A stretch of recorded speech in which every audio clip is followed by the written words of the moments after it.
आज का जो क्वेश्चन है हमारा वो ये है कि विद्युत संधारित्र या कंडेंसर, इसको एक कैपेसिटर भी कहते हैं, उसका होता क्या है वो, और उसका सिद्धांत क्या है कि वो बनता कैसे है। ठीक है, आज वही देखते हैं। ये 2 नंबर के हिसाब से क्वेश्चन आने के चांसेस रहते हैं इसमें हम इसका डायग्राम और इसका सिद्धांत, जो भी इसके अंदर कंस्ट्रक्शन का काम होता है जिससे ये बनता है, और इसका संकेतिक या सांकेतिक चिन्ह कैसा होता है वो देखते हैं। तो सबसे पहले हम देखते हैं, संधारित्र वह युक्ति है जो चालक के आयतन को बढ़ाए बिना उसकी धारिता को क्या करे, बढ़ा दे। आवेश ग्रहण करने की क्षमता, धारिता क्या कहलाती है, आवेश ग्रहण करने की क्षमता। तो संधारित्र क्या करता है कि किसी चालक की क्या है कि आयतन को बढ़ाए, मतलब कि उसके स्पेस को बड़ा ना करते हुए उसकी धारिता को बढ़ा दे, या उसके चालक या आवेश ग्रहण करने की क्षमता को बढ़ा दे। ऐसी युक्ति संधारित्र कहलाती है। अब इसका कंस्ट्रक्शन कैसा होता है ये देख लेते हैं हम। एक ए धन आवेश की प्लेट लेते हैं और दूसरी बी, जिस पर कि प्रेरण के द्वारा ऋण आवेश उत्पन्न हो जाता है। ठीक है, इसको हम स्टैटिक या फॉर्मेशन में थ्योरी में लिखते हैं, तो कैसे लिखना है वो देखते हैं। माना कि ए पर एक चालक प्लेट है जिसे धनावेश दिया जाता है, इसके समीप अनावेशित प्लेट बी लाने पर प्रेरण के द्वारा बी के अंदर वाली सतह पर ऋण आवेश उत्पन्न हो जाता है तथा बाहरी सतह पर धन आवेश उत्पन्न हो जाता है। इस धन आवेश को एक तार के माध्यम से पृथ्वीकृत किया जाता है, जिससे कि धारिता का मान और बढ़ जाता है। इसको हम एक बार और देखते हैं अच्छे से।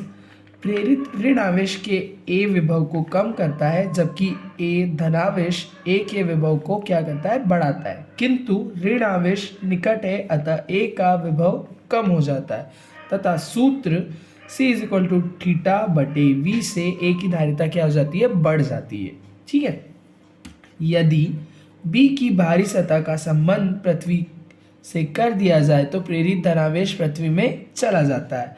फलस्वरूप चालक ए का विभव और कम हो जाता है, जिससे उसकी धारिता और भी अधिक बढ़ जाती है। ठीक है, अब इसमें देखते हैं ए और बी दोनों प्लेटें हैं। ए प्लेट पर हम धन आवेश उत्पन्न करते हैं या उसे आवेश दिया जाता है, धन आवेश दिया जाता है। तो बी प्लेट एक अनावेशित प्लेट होती है, जिससे कि प्रेरण की प्रक्रिया द्वारा पहले तो उसकी बाहरी सतह की प्लेट धनावेश होती है तथा अंदर की प्लेट एक ऋण आवेश का या ऋण आयन का निर्माण करती है। ठीक है, अब इस स्थिति में धारिता तो घटती नहीं है, धारिता तो बढ़ जाती है। ठीक है, लेकिन इस धारिता को एक युक्ति का उपयोग करके तार के माध्यम से बी प्लेट की बाहरी सतह को हम क्या करते हैं, पृथ्वीकृत कर देते हैं, या उसको हम एक सतह से संपर्क कर देते हैं, जिससे कि क्या हो जाता है कि बी प्लेट की बाहरी सतह का जो धन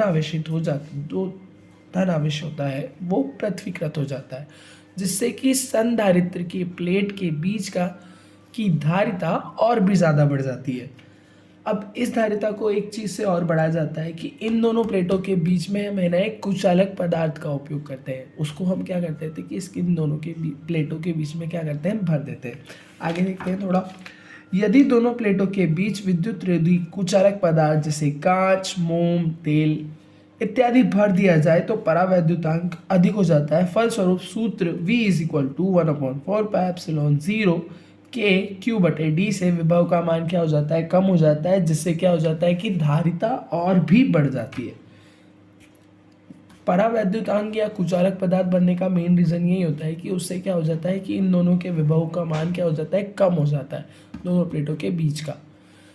अगर विभव कम होता है तो किसी भी पदार्थ का अगर विभव कम होता है तो उसकी धारिता ऑब्वियसली बढ़ेगी, यही कारण होता है। अब संधारित्र का संकेत देख लीजिए। संधारित्र का संकेत हम एक बार और बना लेते हैं, इस तरह दर्शाया जाता है। ठीक है, ये वीडियो यहीं खत्म होता है, ये हमारा आंसर है।